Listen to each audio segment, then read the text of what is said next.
That's yours. You're obviously hot mic.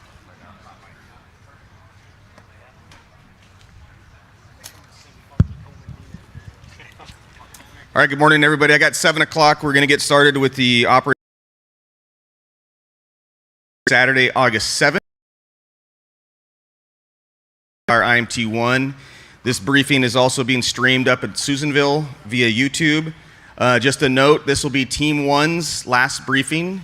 Team 3 will be taking over briefing duties starting tomorrow. For folks that are still assigned to Branch 1, Branch 5, and Branch 7, you will still report to Silver Dollar. We'll still logistically support you. However, the briefing you watch tomorrow will be provided by Team 3 up in Susanville. Please silence any electronic devices you might have, radios, cell phones, pagers, and we'll get started with a situation update. Good morning, Josh Campbell, Night Ops for Team 1. Starting down Division Alpha, still working up the 70 corridor, very minimal resources in there, kind of like just a tactical patrol through there, making sure those structures are still secured. Division Bravo and Charlie looking really good, starting to backhaul stuff out of there. Still have that spot there in Division Charlie that they're keeping an eye on. Need some more work in there. We don't want any heat coming out of that. It already came out off of our lines once, so we don't want it coming out again. Division Echo and Foxtrot looking really good. Still putting some direct line in there, trying to monitor what we've got, hold on to what we've got. They've done a lot of good work in there, and we don't want to let that go. Division Golf and Ida, trying to find areas of opportunity where they open up that Colby Mountain, tying it into Onion Summit there, and trying to make sure we have a secondary line just in case we need it. Working into Juliet, they continue to mop up and get depth in there. They got like 500 feet, but we still have a lot of work in that area to do. And then Division Lima, trying to go direct on the fire north of 36 and then also south of 36, protecting those structures along that 36 corridor as well.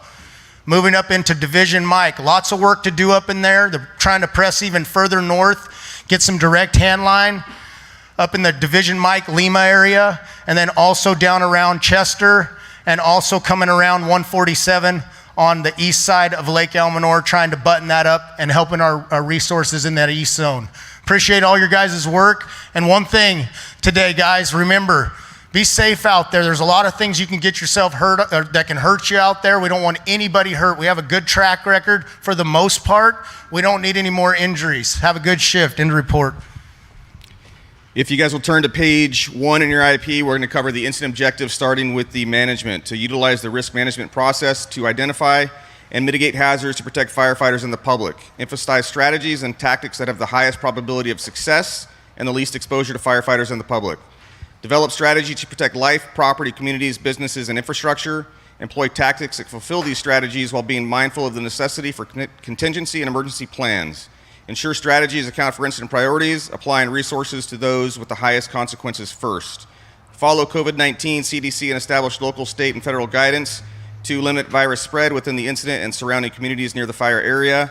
Provide timely and continuous incident information to affected agency partners, cooperators, California Team 4, as well as the public, and maintain fiscal accountability and keep costs commensurate with values at risk.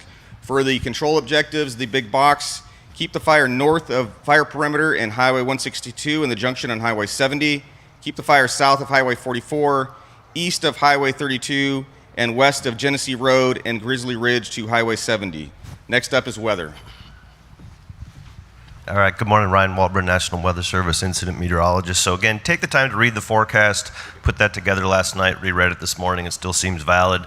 To kind of baseline things, right now on the weather station network out on the fire lines, humidity values only recovered in that 20 to 30% range, so it's like a thermal belt out there. All the smoke and heat from the thousands and 10,000 hour fuels are just burning out, but they're stuck underneath the smoke conversion. So smoke's gonna drive the fire environment today. Which means things will be tempered, lighter winds, slightly cooler temperatures. Humidity shouldn't drop too much, but still near critical.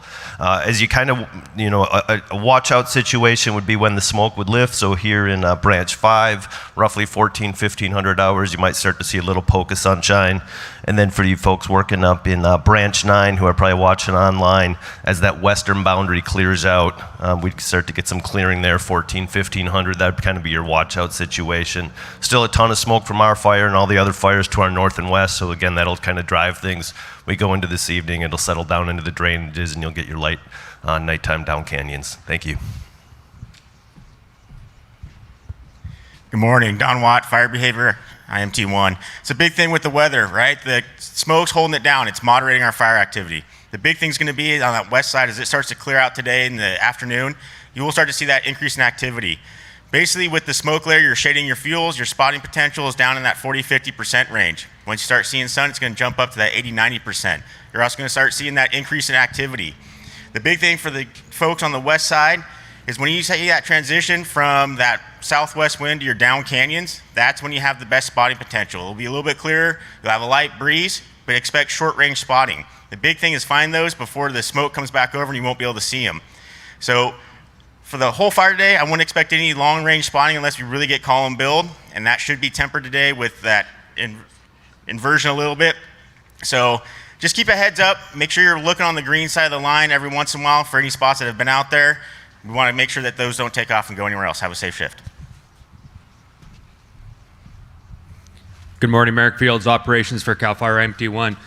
Today, I really want all of our branches and divisions out there focusing on and stressing the importance of snag safety. We had a near miss yesterday. We did have some major injuries. They're all should have a successful recovery. But today, snag safety, get in there, identify those snags.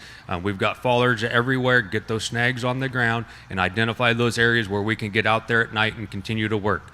So for our work assignments today, we've got our surge groups in Chester, Westwood, and Almanor. The main focus for those groups is going to be to get in there in the communities that we've already defended and mop up 300 to 500 feet around all of those, any of the spot fires that have inside those communities. Let's get those mopped up 100% so that we can kind of move away from that focus and really focus on our perimeter control, which is what our divisions are out there doing today. The Branch 1 and 5, we're pretty much in that tactical patrol down in that Highway 70 corridor, but we still need to have a presence in there. Same thing up through Bravo and Charlie. That Snow Meadows has been a difficult piece for us to deal with, so we need to get in there and make sure that that's put to bed. Coming across Coon Hollow and Bull Hill, we're getting good deep mop up in there, 500 to 600 feet. We need to make sure that that's secure all the way across, 500 foot mopped up, and then any of the cabins in there, we need to remove anything that we have done in there. So the sprinkler kits, any of our trash out there, we need to get all of that and make it as pristine as it was before this fire happened. Moving around into Branch 7, same thing. We need to get in there and make sure that we've got that 500 to 700 foot mop up in there, that line secure, so that we can start thinking about some repopulations in there and then removing our footprint from any of those cabins in that area. And then at the same time, we're working on that contingency line coming up over Colby Hill and getting that tied in. We're close to having that all tied in and prepped and ready in the event that we have to use it, but I really don't want to use it. Our main focus and our number one goal for today is from Humboldt Road up over to Highway 36 and getting that punched in all the way. We've got a good dozer line coming in from the south end and coming down from the north end. We're supporting it with hose lays and mopping up as we go, but we need to get that pinched off and finished because of the assets at risk to our west over there. And then moving up at the same time in Division Juliet, we're starting on our big box going out 36 and masticating all of that, but we've got an opportunity in there between 36 and Warner Valley to go in there and go direct, and we're working on that with some minimal resources while we're focusing on that big box. Coming around to the top, the Lassen group is out there doing some setting up some point protection on any of the assets at risk out there, the historic cabins and that type of stuff, setting up sprinkler kits on all of those in the event that the fire gets there. But at the same time, we're focusing on the Highway 44 and A21 road, getting that prepped and ready. And then also we're coming in here and we've got some opportunities east of the north end of Lake Almanor, where we're going in there and going direct and trying to minimize the overall size of this fire. And then additionally in here, Dyer Mountain, we're trying to get that cut off so that this piece doesn't come up into Westwood, the peninsula, and the east shore. So have a safe ship. Thank you. Good morning, BJ Corey, Resource Unit Leader with Team 1. This will be the branch and division roll call for the West Zone. So branches and divisions both here and at Susanville. When you hear your name, please stand, face the back so everybody can see and hear you. And starting with Branch 1, they will report direct to operations. Division Alpha, Sawyer. Here. Butte Fire Suppression Repair, Derby. Here. And McDaniel. Here. The leadership in the IAP for both the staging areas have been swapped. So Silver Dollar Staging is Riley. Here. Branch 5 also report directly to operations. Bravo Charlie Mancebo. Here. Division Echo Clellan. Here. And Coos trainee. Here. Branch 7 Dunham. Here. Division Foxtrot Cassone. Here. Gulf India Hunt. Here. Branch 9 Monson. Juliet Winnan. And Hill trainee. Division Lima Scorbecki. And Cox trainee. Chester Group Lohan. Susanville Staging Rodriguez. Branch 10 Stornetta. Division Mike Cisneros. Lake Almanor Group Aldana. And Jacobson trainee. Westwood Group Ortiz. Lassen Fire Suppression Repair Denman. Branch 10 Contingency Volmer. And Carp trainee. Lassen Branch Bots. And Bunch trainee. Lassen IA Jimenez. And Lassen Contingency Clement. Thank you, everybody, and have a safe shift.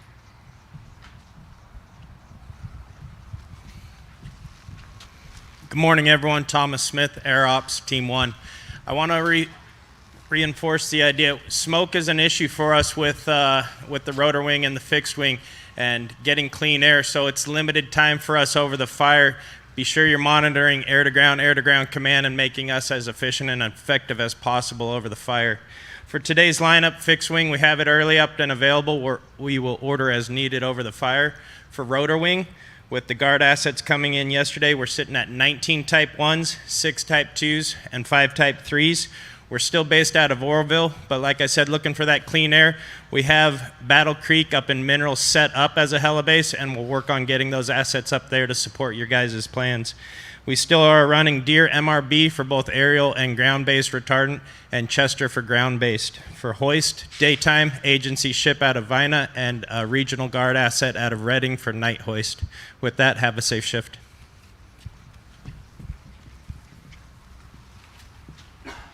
Good morning, Michael Casey, Communication Unit Leader Trainee. Today there's a new clone, so make sure you stop by Communications before heading out. We've added 2 additional command nets, Mount Lassen Command 31 and Root Mountain Command 76, that's out by Susanville. There's also 3 additional attack nets that were assigned. Make sure you check your 204s for your assigned command and TAC nets. There's no unauthorized frequencies allowed on the incident. If you have any questions or concerns, stop by Communications. Have a safe shift. Good morning, Brian Simpson, Medical Unit Leader for IMT 1. If you turn to page 40, the 206 has changed on the X. The 206 has changed. We have 2 medic units now, one at Bambi in the Butte Meadows area. The other one is located at Westwood. We have no RIMS teams. We have 4 medic teams that are out there on the line medics, and 2 hospitals been added to the 206. One out of Reno, which is a level 2 trauma, stroke, and a STEMI center, and then one out of Susanville, which is just a basic intake hospital. We have the 2 airships. The one out of Reading is a hoist ship, ALS, and we have the one out of Oroville, which is 205. It's a BLS hoist ship. In reference to Box 6, very, very important, as well as your IWI. Know it, learn it, love it, please. We understand when critical incidences happen out there, there's a lot going on with extrication and patient care. We need to at least know what you have, what you need, and where you're at. The other stuff we can deal with. But knowing your location so we can start resources is very important. You guys be safe out there. Thank you.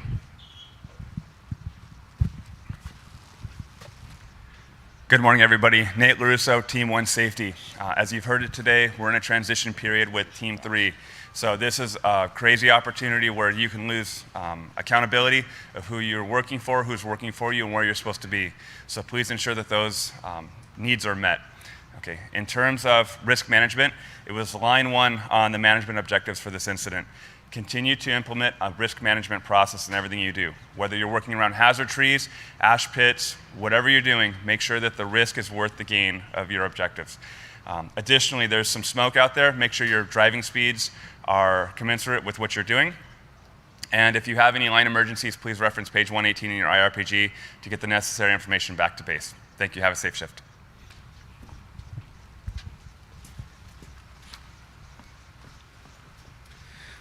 Good morning. My name is Chris Bruno, Public Information Officer Trainee for Incident Management Team 1. If you turn to page 49 in your IEP, I have your updated status of your incident.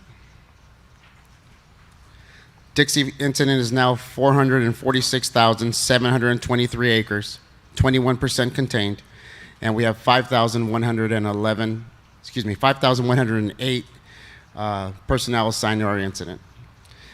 If you have photos that need to be vetted, please bring them by our PIO trailer. That way we can tell your story of the photos that you've taken on your incident.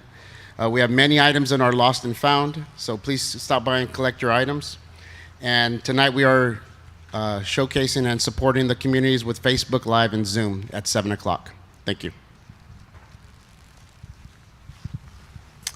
Good morning, everybody. Todd Crawford, Law Liaison, IMT 1. So far this morning, evacuation orders and warnings still remain in effect around the fire. No change from yesterday. We still do have the Highway 70 closed, 32, 36, 89 going up north. Highway 44 remains open right now with closures at A21 coming down into the fire perimeter and 36. Thank you.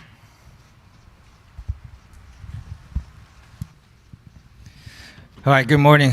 George Wong, Deputy Incident Commander for CAL FIRE Incident Management Team 1, Unified Command with the Forest Service. I look around the crowd, I see a lot of faces that we've seen for the last 25 days of this fire. I do want to say thank you to Butte County, Casey and Katie. I've seen you guys every single day, so I appreciate the support. Plumas County, Butte County Sheriffs, Lassen, Forest Service, the collaboration has been amazing.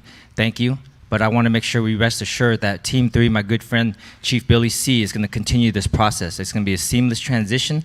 Everything is still moving forward. We still have a 446,000 acre fire that we are going to contain. And every single resource that's here, Susanville, regardless of what base camps we set up, the mission is #1 priority is to protect the communities at risk out there, and we will continue to do that.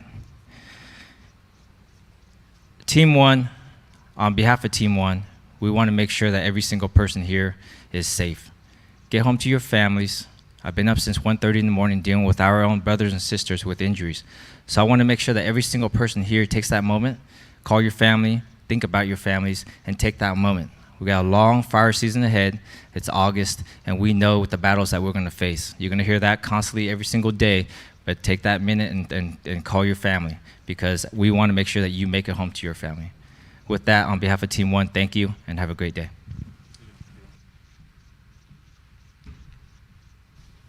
All right, before we move to the breakouts, just as a reminder, so Team 3 is going to start, they're going to assume briefing responsibilities starting tomorrow morning.